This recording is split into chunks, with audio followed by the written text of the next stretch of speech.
Your work is adequate, Holden. Hmm. Maybe in another year, you'll be ready for leadership. Thank you for the clarity. It's always good to know exactly where we stand.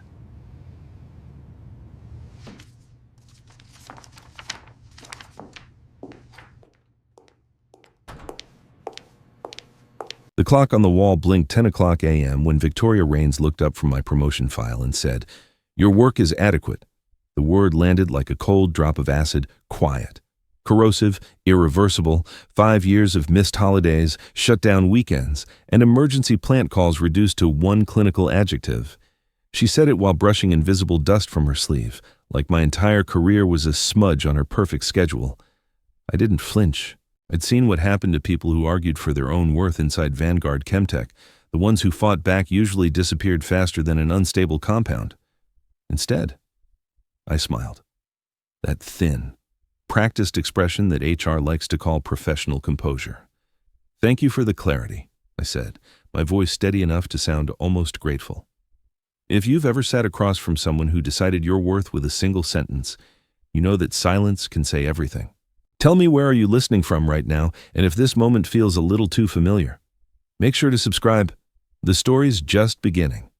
Victoria leaned back in her leather chair, surrounded by her trophies of order, color-coded binders, sterile white orchids, the faint scent of disinfectant. To her left, the framed award for department excellence, the one she'd earned by signing her name under my report, gleamed in the light. "Maybe in another year or two," she added, "you'll be ready for senior management." I nodded as if she'd given me a roadmap instead of a verdict. The truth was simpler. She didn't want to lose the man who kept her systems from collapsing. When I left her office, the corridor lights hummed above me, sterile and bright, through the glass wall. I caught my reflection, a man in his late 40s, calm, unremarkable, the kind people overlook until something stops working. Behind me, Victoria was already typing, moving on to her next task as if I'd never existed. In that reflection, something shifted. The shock settled into a sharp, bitter humor. Adequate. The word almost made me laugh. Adequate had rebuilt their chemical data infrastructure from the ground up. Adequate had prevented 2 safety recalls and saved their biggest client. If that was adequacy. I wondered what incompetence looked like. I straightened my tie, still smiling at my reflection. The man staring back wasn't defeated. He looked like someone about to redesign an entire system from the inside out. And in that moment, I realized if they couldn't see my value, I'd let them feel its absence instead. When I first joined Vanguard Chemtech, the plant was a disaster disguised as an operation. Production lines stuttered, data logs contradicted each other, and the main control servers had more missing files than functioning ones. You could taste the chaos in the air, acidic, metallic, desperate. Most new hires would have quit after a week. I stayed because puzzles calmed me down, and this place was the biggest puzzle I'd ever seen. No one could find the previous operations director's documentation because he'd stormed out after a fight with upper management, taking every password and schematic with him. The systems were ghosts, half built, half lost, and fully broken. I started staying late, running diagnostics after midnight, piecing together fragments of code and handwritten formulas from discarded notebooks. The night shift guards eventually learned to leave coffee by my station instead of asking questions. It took 3 months of trial, error, and insomnia to rebuild what others had let collapse. I rewrote every process from the chemical batching algorithms to the supply chain verification flow. Every shortcut that had once caused contamination risks was eliminated. I built digital safeguards, trained the technicians, and created a master manual, a living map of the plant's nervous system. When I was done, Vanguard Chemtech didn't just work again. It breathed. Victoria Rains, my new department head, appeared precisely once during those 3 months on a Monday morning when she needed a progress update for the executive report. She listened with polite boredom, nodded twice, and said, "Send me your notes. I'll make sure the higher-ups understand the effort." She did send the report. My report, with her name on the cover. A week later, the company newsletter ran a photo of her shaking hands with the CEO beneath the headline, "Rains Restores Operational Stability to Vanguard." I printed it, pinned it above my desk, and drew a little arrow pointing to her hand. Under it, I wrote, "That hand pressed Ctrl+C." Still, I didn't complain. At Vanguard, complaining was a quick way to become redundant.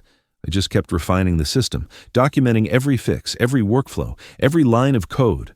My satisfaction came from precision, not applause. When the annual awards ceremony arrived, I stood at the back of the crowded auditorium. The CEO stepped onto the stage, holding a glass plaque engraved with Victoria's name. For exceptional operational leadership and technical insight, he announced. The audience applauded as she smiled modestly, the kind of smile that photographs well and tells no truth. I clapped. Too, calmly, rhythmically. She sure is a genius at copy-paste, I murmured under my breath, just loud enough for the engineer beside me to snort into his coffee. No one else noticed. They never did. But that was fine. In a company built on appearances, invisibility was the perfect camouflage for someone planning a redesign, one no one would see coming. The next morning, I arrived at exactly 9 o'clock, not 8:59. Not 7:30 like I had for the last 5 years, exactly 9. The receptionist glanced up, startled, as if my punctuality somehow violated the natural order of things. I walked through the sterile corridor of Vanguard Chemtech, past the humming labs and whiteboards full of equations, feeling the rhythm of the place adjust ever so slightly to my new timing. At my desk, I opened my terminal and began my quiet rebellion. No alarms, no speeches, no dramatic gestures, just a few clicks. I disabled the automatic backup scheduler I had built 2 years earlier, the one that silently archived every report, every formula, every maintenance record across the plant's network. The system would still run perfectly, but if something failed, there would be no invisible hand restoring it overnight. Technically, I broke no rules. I simply made things less convenient.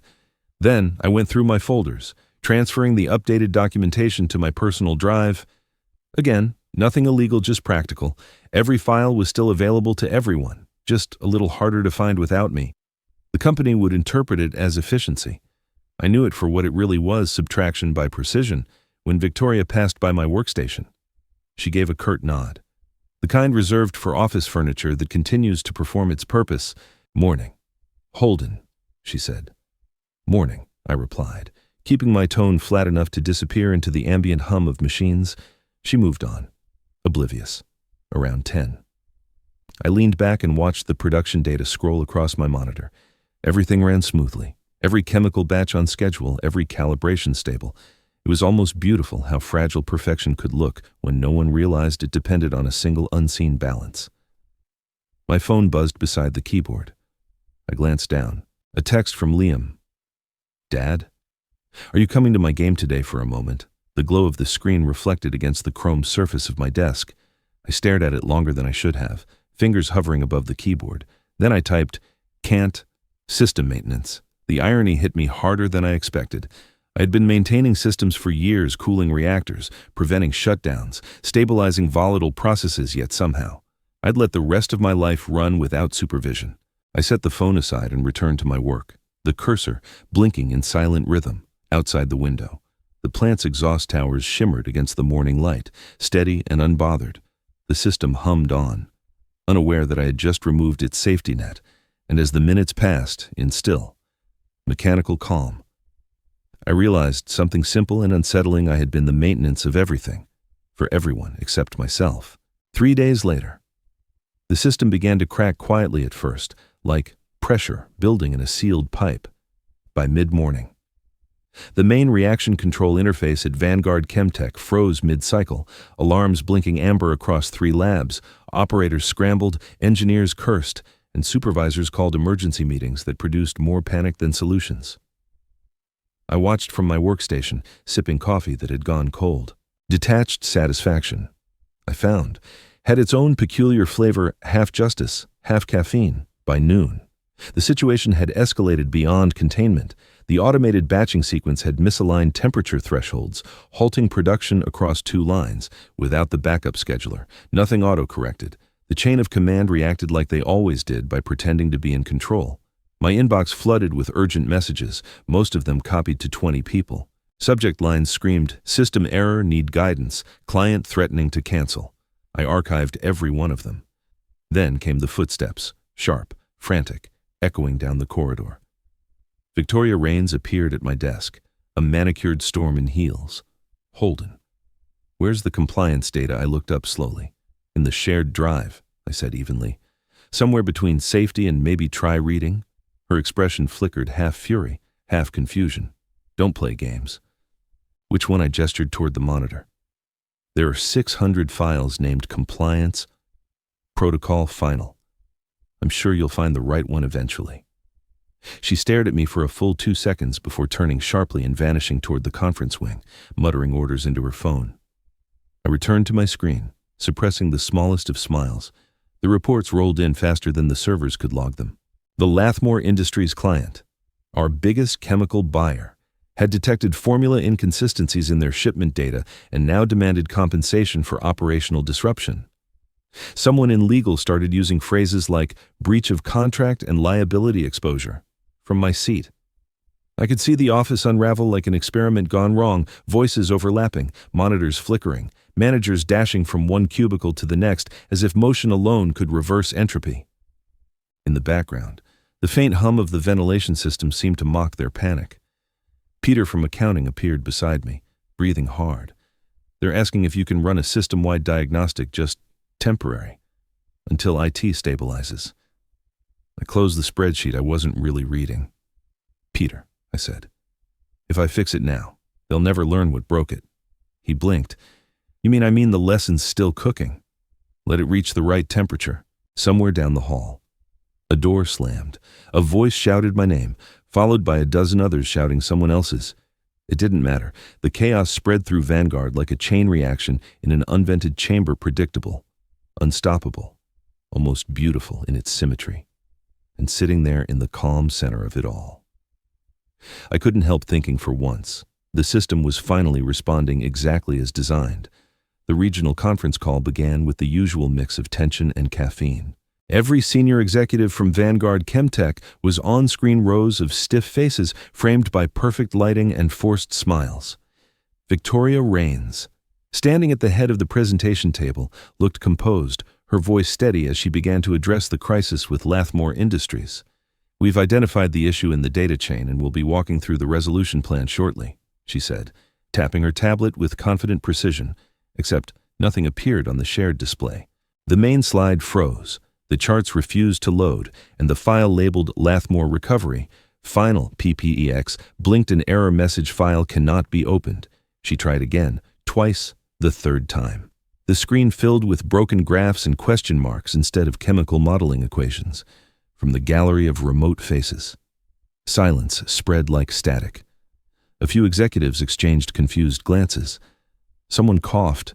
Then Marcus Dale's voice cut through the feed. Victoria, is that the correct dataset?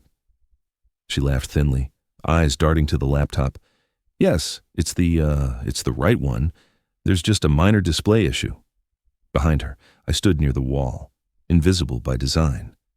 My name wasn't on the meeting agenda, though every formula being misrepresented on that frozen screen was originally written by me. I watched her click through tabs in growing panic. The file wouldn't cooperate. After an agonizing pause, Marcus spoke again, sharper this time. Holden, can you fix this? The room turned toward me.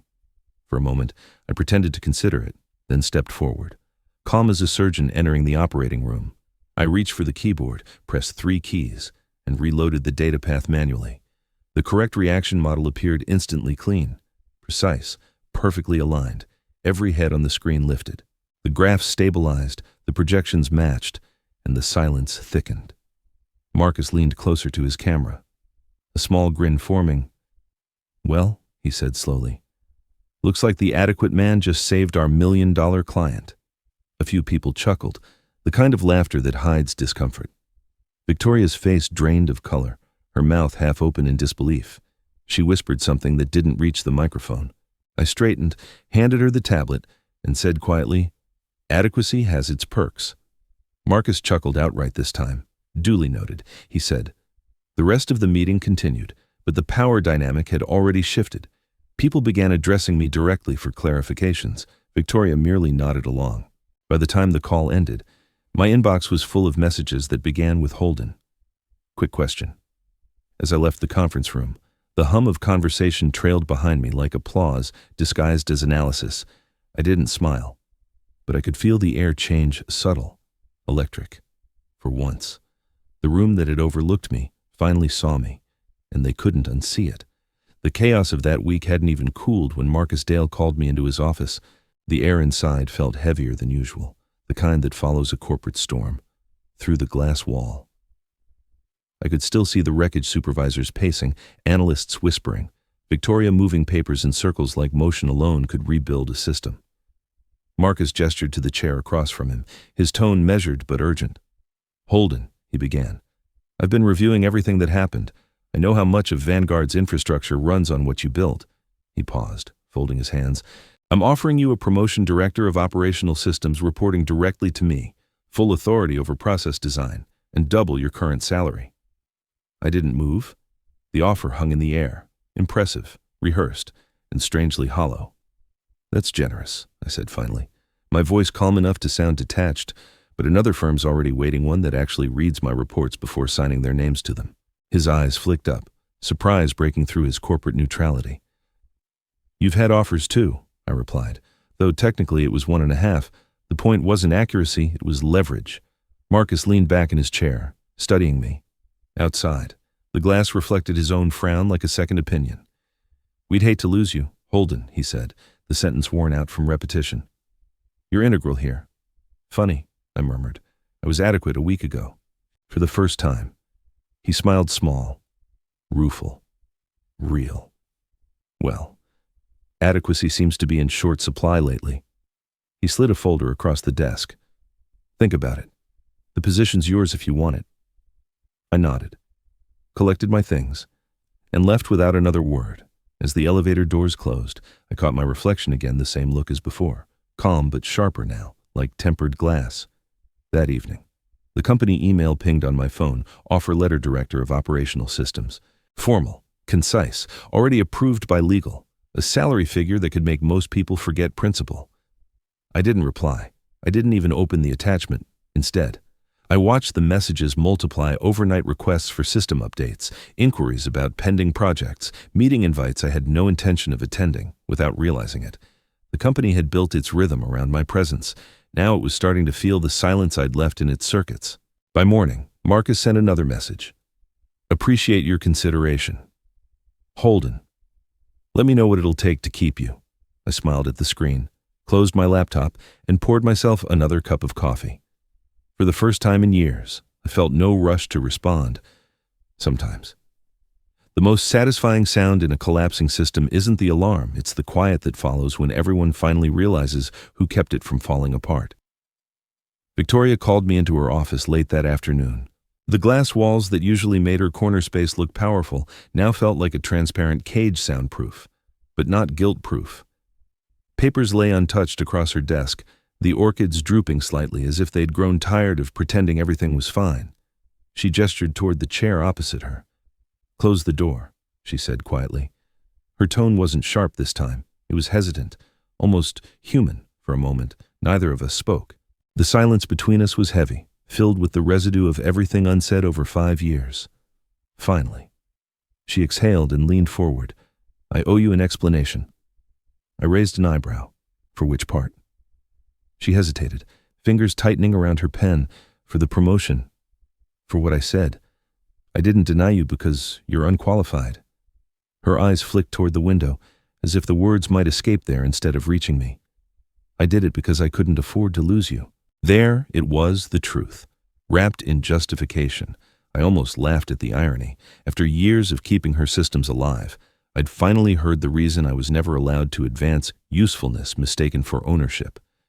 I leaned back, a small, humorless smile tugging at my mouth. "That's exactly why you never deserved to lead." The words landed like a quiet blow. Her shoulders stiffened, but she didn't argue. Maybe because she knew I was right. Maybe because she finally saw the hypocrisy of a leader who hoarded competence out of fear. She tried to recover. "Holden. You have to understand I do," I interrupted. "You built your stability on my reliability. You didn't want a leader. You wanted a safety net." Her mouth opened, then closed again. Outside, the hum of the ventilation system filled the pause between us. I stood, smoothing the crease in my sleeve. "If you'll excuse me, I have reports to finalize." As I reached for the door, she spoke again, softer this time. "Are you leaving?" I turned slightly, meeting her eyes, They were tired, less calculating now, more aware of the ground shifting beneath her. Not yet. I said, I want to see the system learn who really built it. Her face faltered, and for a fleeting second, I thought she might thank me or apologize again, but she didn't. She simply nodded and looked down at her desk, the same way people look at wreckage they know they can't repair. When I stepped back into the corridor, the noise of the office washed over me, phones ringing, keys clattering, the fragile rhythm of a machine running on habit. I walked past her glass walls without looking back. Inside that room, the hierarchy had already changed. She just hadn't realized it yet. I arrived early on Monday, 7:30 sharp, the same hour I used to start before learning that devotion without recognition was just unpaid overtime. This time, though, it felt different. The corridors of Vanguard Chemtech were still half lit, the air cleaner, quieter, no chaos today. Just purpose. I walked past the frosted glass of the executive wing toward Marcus Dale's office, the new offer letter still unopened in my inbox. His assistant wasn't at her desk yet, but his door was ajar. He looked up as I stepped in. "You're early," he said, setting aside a stack of printed reports. "I wanted to give you my answer before the week got busy," I replied. My tone was even, deliberate, the voice of someone who had stopped needing permission to speak. Marcus gestured for me to sit. "I'm glad to hear it." "So, have you decided?" I have. I said, "I'll accept the position Director of Operational Systems with 2 conditions. He leaned forward slightly. Intrigued. I'm listening." "First," I said, "I want full authority to select and build my own team. No interference, no recycled names from the old hierarchy. The system works best when you choose the right parts." Marcus nodded slowly. Thoughtful. Reasonable. And the second I met his gaze, "Victoria stays." His eyebrows lifted, caught between disbelief and curiosity. "After all that, after how she treated you," I gave a small, measured smile. "I'm fixing systems, not people. Revenge wastes bandwidth." The line hung in the air, and for a moment he just stared at me, then burst out laughing. A genuine, surprised laugh that cut through the morning stillness. "That line belongs in a movie." "Maybe," I said, "but it also belongs in this building." He nodded, still smiling, and extended his hand. "Deal. You'll have full autonomy. And Victoria stays, though, from now on. Her department reports through your office. I think that's justice enough." "Justice," I said quietly, "works better when it looks like structure." Marcus studied me for a moment longer, as if reassessing everything he'd assumed about me. "You know, Holden, I used to think of you as the quiet engineer type. Turns out, you're the most strategic mind in this company. I've had plenty of practice." I replied, 5 years of watching inefficiency is the best leadership training there is." When I left his office, the morning lights had fully warmed across the corridor, spilling onto the polished floors like a quiet reward. I paused by the window, overlooking the production wing. Workers were already moving between stations, unaware that the foundation beneath them had just shifted. For the first time in years, I wasn't just maintaining the system, I was rebuilding it with precision, with purpose, and, most importantly, with clarity. Building the new department felt strangely peaceful, like restoring order after a long storm. I didn't hire the loudest voices or the ones with perfect resumes. I chose the forgotten ones, the people buried under years of mismanagement. The first was Elliot Granger, a process engineer who'd been demoted after questioning an unsafe protocol. His notes were meticulous, his insight sharper than most directors I'd met. The second was Samira Lee, a quiet IT specialist who had once built a predictive algorithm for maintenance scheduling, then watched management scrap it because no one understood the math. The third was Megan Holt, an administrative assistant whose potential had been wasted organizing catering orders instead of coordinating operations. 3 overlooked minds, 3 missing gears in a machine that had been grinding itself down. Together, we started rebuilding from the inside out. No fanfare, no memos, just results. We tore down the redundant reporting chains that had turned every decision into a bureaucratic marathon. We digitized safety logs, automated the chemical batch traceability system, and streamlined cross-department handoffs that used to take days into processes that took hours within 3 months. Overtime hours dropped by 40%. Productivity climbed 60%. For the first time in years, The numbers matched what efficiency was supposed to look like, not the illusion management kept painting. Our department became known, half-jokingly, as the Quiet Revolution. We didn't talk much, but when we delivered, everyone noticed. Marcus stopped by one afternoon just to say, "I haven't seen this place run this clean since the early days." I told him it wasn't luck. It was attention finally given to the right people. Victoria, now reporting to me, adjusted slower than most. At first, she hovered, still issuing commands the old way, still expecting immediate obedience, but the team's calm defiance changed her. Questions replaced orders. One morning, she approached my desk, notebook in hand. "How do you decide which metrics to prioritize?" "First," she asked. I glanced up and smiled faintly. "By asking the people who actually touch the system." She nodded, wrote it down, and walked away without a word. Progress? In small doses? When the quarterly meeting arrived, the auditorium was full. Charts of our performance flashed across the giant display, clean trends, rising curves, flawless compliance reports.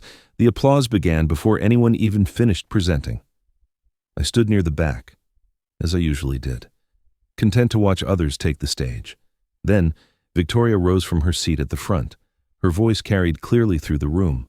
None of this would exist without Holden's leadership. She said, the audience turned toward me, and the applause swelled. I didn't move, didn't bow, didn't wave. I simply met her eyes across the room and offered the smallest nod, one professional, one human, in that moment. I felt something deeper than victory, not revenge, not triumph, just quiet satisfaction knowing that the system was finally learning to run right, not because of control, but because of understanding. And that, I realized, was the real reward. 6 months later. The office lights looked different, softer somehow, as if the whole place had learned to breathe again. Reports ran on time, systems stayed balanced, and people spoke to each other instead of over each other. The chaos that had once defined Vanguard Chemtech had settled into something steady, almost elegant. I'd stopped thinking of it as victory. It was simply maintenance, the good kind. That Friday evening, just as I was shutting down my laptop, my phone buzzed.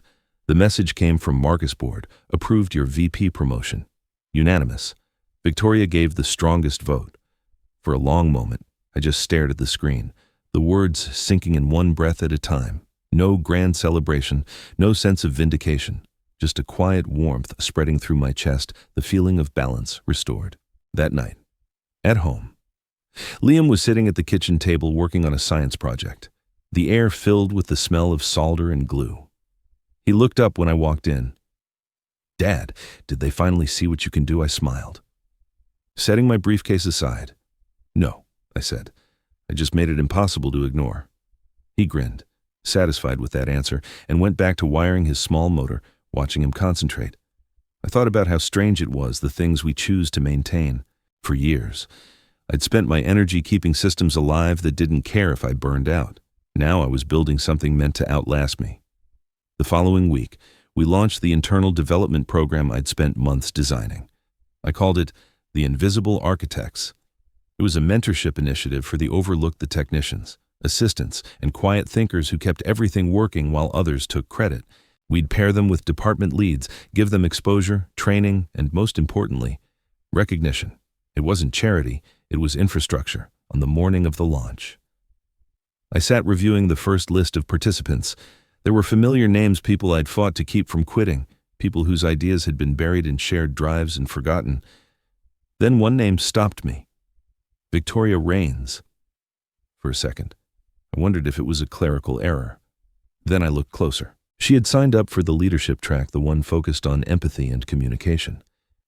I leaned back in my chair, an involuntary smile forming. "Progress, not punishment," I murmured. Later that day, I crossed paths with her in the hallway. She paused, nodded respectfully, and said, "I heard the board's decision." "Congratulations, Holden." "Thank you," I replied. "And congratulations to you. You're about to start learning the hardest part of leadership, listening." She actually smiled at that, the first genuine one I'd ever seen from her. As I walked away, I realized this was what closure really looked like, not someone losing, but everyone learning. The machine was running again, only now it had a conscience. Standing by the window overlooking the production floor, I felt something deeper than pride, something steadier. It wasn't about power anymore. It was about legacy. In the end, I learned that real leadership isn't about being the loudest in the room. It's about building systems so strong that they outlive ego and teaching others to do the same when you've spent years being invisible. The greatest victory is helping others be seen. If you've ever worked in silence, keeping everything together while others took the credit, this story is for you. Tell me, where are you watching from right now? And if this story resonated with you, don't forget to like, share, leave a comment, and subscribe for more stories about courage, redemption, and the quiet power of doing the right thing.